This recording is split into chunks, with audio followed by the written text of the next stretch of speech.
2027 সালের ওয়ানডে বিশ্বকাপে কি আবারও ভারতীয় জার্সিতে দেখা যাবে মোহাম্মদ শামিকে? ইংল্যান্ডের বিরুদ্ধে টিম ইন্ডিয়ার বোলিং পারফরমেন্স দেখার পর এই প্রশ্নটাই এখন সবচেয়ে বেশি ঘুরপাক খাচ্ছে ক্রিকেট প্রেমীদের মনে। কারণ ব্যাট হাতে ভারতীয় ব্যাটাররা যদি বড় রান তুলেও দেন, কিন্তু সেই রান ডিফেন্ড করার মতো শক্তিশালী বোলিং আক্রমণ যদি না থাকে, তাহলে 2027 বিশ্বকাপ জেতা কতটা সম্ভব? আর এখানেই উঠে আসছে আরও একটি গুরুত্বপূর্ণ প্রশ্ন। অক্ষর প্যাটেলের জায়গায় কি আবারও রবীন্দ্র জাদেজাকে ফিরিয়ে আনা উচিত? বড় টুর্নামেন্টের অভিজ্ঞতা কি ভারতের জন্য হয়ে উঠতে পারে আসল গেম চেঞ্জার? আর সবথেকে বড় প্রশ্ন, 2027 সালের ওয়ানডে বিশ্বকাপের সময় কি গৌতম গম্ভীর টিম ইন্ডিয়ার প্রধান কোচ থাকবেন, নাকি তার আগেই দায়িত্বে আসতে পারেন নতুন কেউ? কারণ সাম্প্রতিক কিছু সিদ্ধান্ত কিন্তু ভারতীয় ক্রিকেটের ভবিষ্যৎ নিয়ে নতুন করে জল্পনা তৈরি করেছে। জিম্বাবুয়ে সফরে গৌতম গম্ভীরের পরিবর্তে ভিভিএস লক্ষ্মণকে দলের সঙ্গে পাঠানো হয়েছিল। সেটি কি শুধুই সাময়িক ব্যবস্থা ছিল, নাকি এর পেছনে লুকিয়ে আছে ভবিষ্যতের কোনো বড় পরিকল্পনা? ভিভিএস লক্ষ্মণ কি ভবিষ্যতে স্থায়ীভাবে ভারতীয় দলের কোচ হতে পারবেন?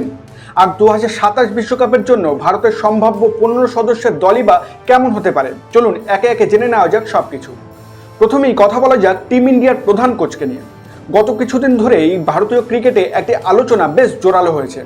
গৌতম গম্ভীরের জায়গায় কি ভবিষ্যতে অন্য কাউকে দেখা যেতে পারে?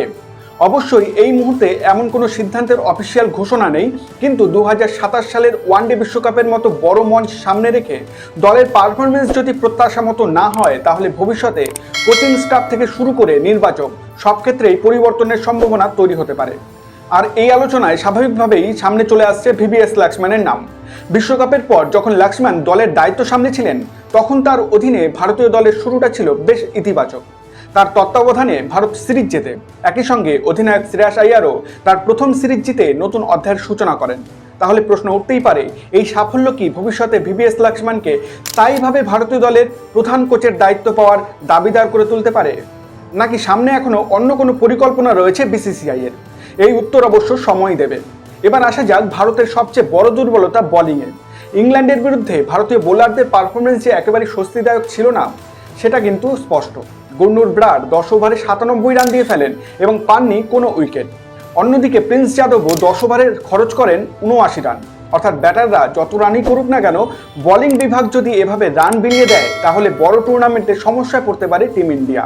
আর ঠিক এখানেই আবার সামনে এসেছে একটি পুরনো কিন্তু অত্যন্ত গুরুত্বপূর্ণ নাম, মোহাম্মদ শামি। শামি যদি সম্পূর্ণ ফিট থাকেন এবং নিজের সেরা ছন্দে ফিরতে পারেন, তাহলে তার অভিজ্ঞতা ভারতীয় বোলিং আক্রমণের চেহারাই বদলে দিতে পারে।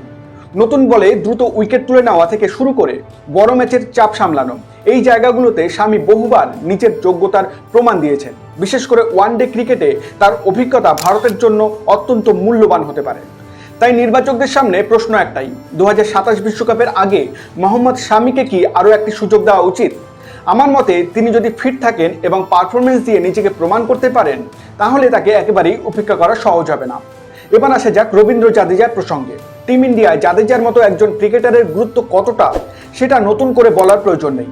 ব্যাটিং, বোলিং, ফিল্ডিং 3 বিভাগেই অবদান রাখার ক্ষমতা তাকে অন্যদের থেকে আলাদা করে। অন্যদিকে অক্ষর প্যাটেলও ধারাবাহিকভাবে সুযোগ পাচ্ছেন, কিন্তু প্রশ্ন হচ্ছে তিনি কি এখনো পর্যন্ত জাদেজার মতো একই রকম ম্যাচ উইনিং প্রভাব তৈরি করতে পেরেছেন? কারণ বিশ্বকাপের মতো বড় মঞ্চে শুধু একজন ভালো অলরাউন্ডার থাকলেই হয় না, এমন একজন ক্রিকেটারের প্রয়োজন যিনি চাপের মুহূর্তে ব্যাট হাতে রান করতে পারবেন, বল হাতে গুরুত্বপূর্ণ উইকেট তুলে নিতে পারবেন এবং ফিল্ডিংয়েও কয়েক রান বাঁচিয়ে ম্যাচের মোড় ঘুরিয়ে দিতে পারবেন।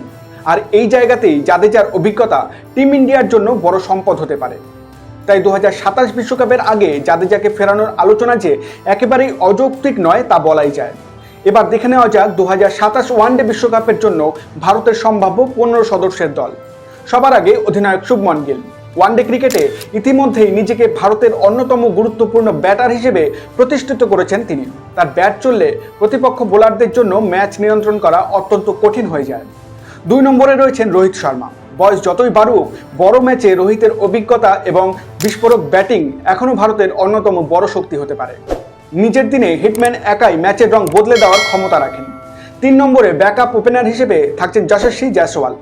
আক্রমণাত্মক ব্যাটিং এবং দ্রুত রান করার ক্ষমতার কারণে ভবিষ্যতে ওয়ানডে দলেও তিনি গুরুত্বপূর্ণ ভূমিকা নিতে পারেন। 4 নম্বরে বিরাট কোহলি। বড় ম্যাচ, চাপের পরিস্থিতি এবং রান তারা, এই 3টি শব্দের সঙ্গে বিরাট কোহলির নাম যেন অঙ্গাঙ্গিভাবে জড়িয়ে রয়েছে। দল যখনই বিপদে পড়ে, তখন ইনিংস সামলে ম্যাচকে শেষ পর্যন্ত নিয়ে যাওয়ার ক্ষমতায় বিরাটকে। 5 নম্বরে শ্রেয়াস আইয়ার, বিশেষ করে স্পিনের বিরুদ্ধে তার ব্যাটিং এবং মিডল ওভারে রানের গতি বাড়ানোর ক্ষমতা ভারতীয় ব্যাটিং লাইন আপের জন্য গুরুত্বপূর্ণ হতে পারে। 6 নম্বরে উইকেট কিপার হিসেবে KL রাহুলের সবচেয়ে বড় শক্তি হলো তার স্থিরতা। চাপের পরিস্থিতিতেও ইনিংসকে নিয়ন্ত্রণ করতে পারেন এবং প্রয়োজনে ম্যাচ ফিনিশ করার দায়িত্বও নিতে পারেন। 7 নম্বরে ব্যাকআপ উইকেট কিপার হিসেবে ঈশান কিষান, বাঁহাতি ব্যাটার হিসেবে তিনি ভারতীয় ব্যাটিংয়ে বৈচিত্র্য আনতে পারেন, আর নিজের দিনে কয়েক ওভারের মধ্যেই ম্যাচের পুরো চিত্র বদলে দেওয়ার ক্ষমতাও রয়েছে তার।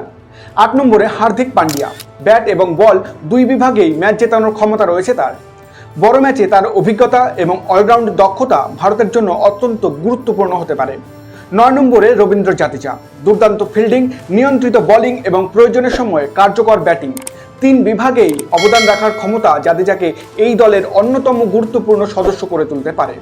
10 নম্বরে ওয়াশিংটন সুন্দর, নতুন বলেও বোলিং করার ক্ষমতা রয়েছে তার, পাশাপাশি ব্যাট হাতে গুরুত্বপূর্ণ রান করার সামর্থ্য তাকে দলের ভারসাম্য বাড়াতে সাহায্য করবে। 11 নম্বরে তরুণ অলরাউন্ডার নীতিশ কুমার রেড্ডি, তার আক্রমণাত্মক ব্যাটিং এবং মিডিয়াম পেস বোলিং ভবিষ্যতে ভারতীয় দলের জন্য বড় অস্ত্র হয়ে উঠতে পারে। 12 নম্বরে রয়েছেন কুলদীপ যাদব, মিডল ওভারে উইকেট তুলে নেওয়ার জন্য কুলদীপের মতো একজন স্পিনার অত্যন্ত গুরুত্বপূর্ণ, তার বৈচিত্র্যময় স্পিন ব্যাটারদের চাপে রাখতে পারে। 13 নম্বরে জসপ্রীত বুমরা, ভারতের বোলিং আক্রমণের সবচেয়ে বড় অস্ত্রদের একজন, নতুন বল হোক কিংবা ডেথ ওভার, যে কোনো পরিস্থিতিতে বুমরা উইকেট তুলে নিয়ে ম্যাচের গতিপথ পাল্টে দিতে পারেন। 14 নম্বরে মোহাম্মদ শামি, নিখুঁত সিম পজিশন, দুর্দান্ত লাইন লেন্থ এবং বড় ম্যাচের অভিজ্ঞতা, সব মিলিয়ে শামি ফিট থাকলে 2027 বিশ্বকাপের দলে তার জায়গা নিয়ে আলোচনা অবশ্যই থাকবে। আর 15 নম্বরে ভুবনেশ্বর কুমার, ম্যাচের শুরুর দিকে তার সুইং বোলিং কিন্তু প্রতিপক্ষ ব্যাটারদের সমস্যায় ফেলতে পারে এবং অভিজ্ঞতা তাকে স্কোয়াডের গুরুত্বপূর্ণ সদস্য করে তুলতে পারে। তাহলে সবকিছু মিলিয়ে 2027 বিশ্বকাপের এই সম্ভাব্য দল কিন্তু যথেষ্ট শক্তিশালী। তবে এখানে সবচেয়ে বড় প্রশ্ন কিন্তু থেকে যাচ্ছে বোলিং আক্রমণ নিয়ে। শামি কি ফিরবেন? জাদেজা কি আবারও নিজের জায়গা তৈরি করতে পারবেন? আর গৌতম গম্ভীরের জায়গায় কি ভবিষ্যতে VVS লক্ষ্মণকে দেখা যাবে?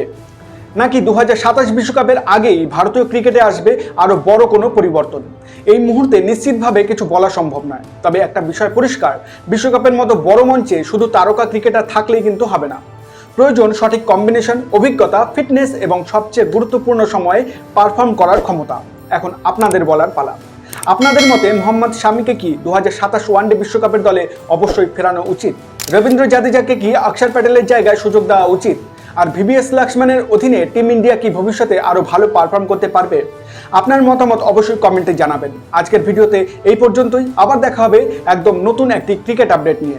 ভিডিওটি ভালো লাগলে লাইক করুন, শেয়ার করুন, আর পরবর্তী ভিডিওর জন্য খেলার ফিল্ডে সুব্রত চ্যানেলটি অবশ্যই সাবস্ক্রাইব করতে ভুলবেন না।